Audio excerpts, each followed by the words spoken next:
Hi, my name is Bruno Ravella, and I'm directing Donizetti's Zoraida in Granata at the Wexford Festival Opera this year.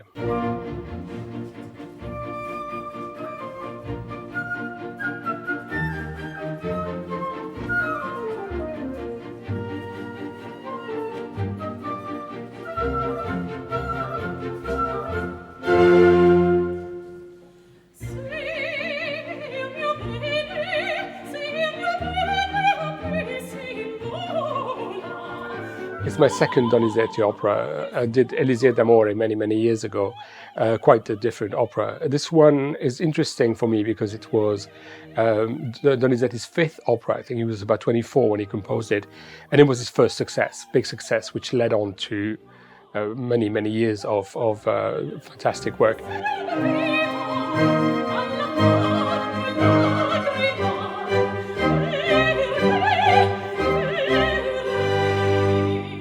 So for the setting of the piece, I decided to not do a 15th century version of Granada, which would be orientalizing the idea. I think that could confuse possibly the story.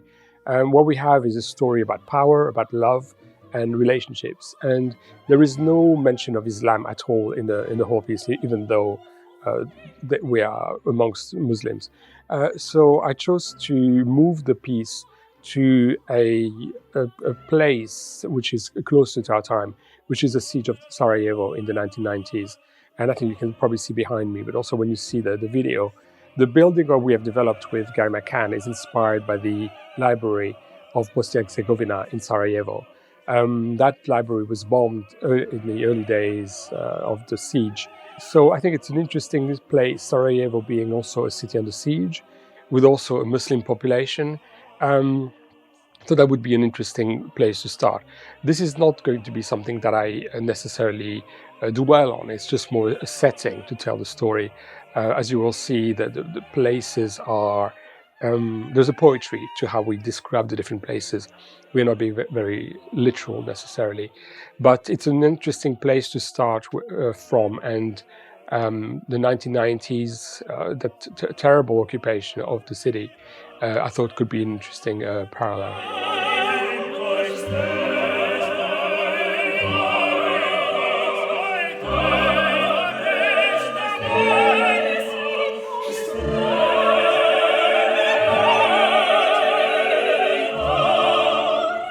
The other interesting thing I find is there were two versions of this opera, one in 1822, one in 1824. We are doing the first version, 1822, which has probably never been performed the way we're going to hear it now. The way it was written for two tenors, as we have here.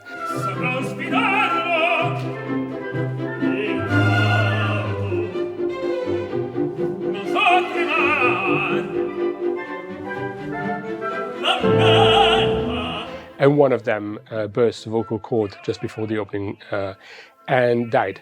The role was transferred to a mezzo-soprano and changed. So the version we are going to hear now probably was never performed in Donizetti's time or ever. So it's a world premiere of a Donizetti opera.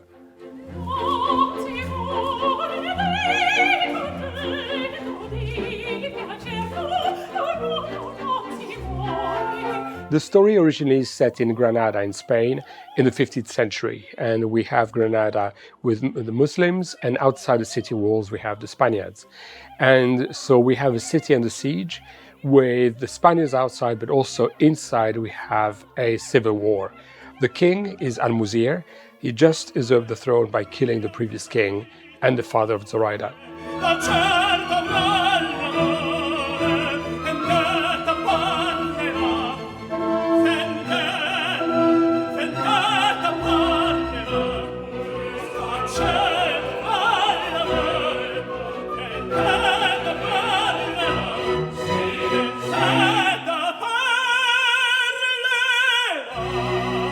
He's in love with Zoraida, and Zoraida is in love with the ex-leader of the army, the chief of the army, Aben Ahmet.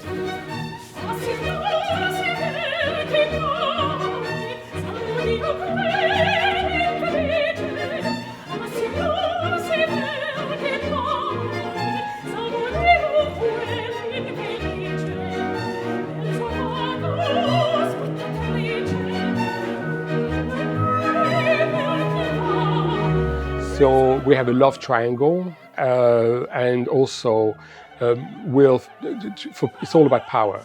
Obviously, Almuzir is new to the throne.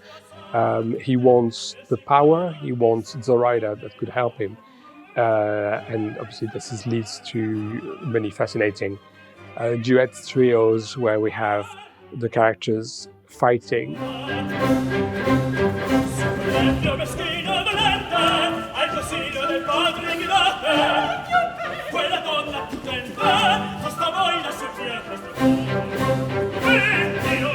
Just before the opera started, Almuzir killed the king and the father of Zoraida, and he got on the throne. Now, obviously, his power is not very established, and he is a bit paranoid about that. And he thinks that maybe Zoraida can help. His weakness is Zoraida because he's in love with her, but also it doesn't love him at all. And that leads to many confrontations between the two of them until he decides that the only way out for him is to kill her, to get rid of her, which is what we get to at the end of the opera. It's not saying this is how it ends, but this is something that he has to do in order to get rid of a weakness, which is his love for her.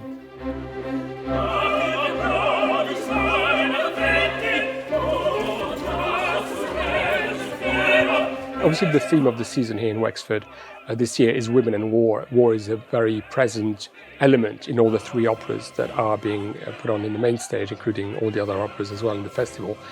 There is a very beautiful recitative by Ines towards the end of Act 1, when she says that war is a dreadful thing and nobody wins, because there's always a loser.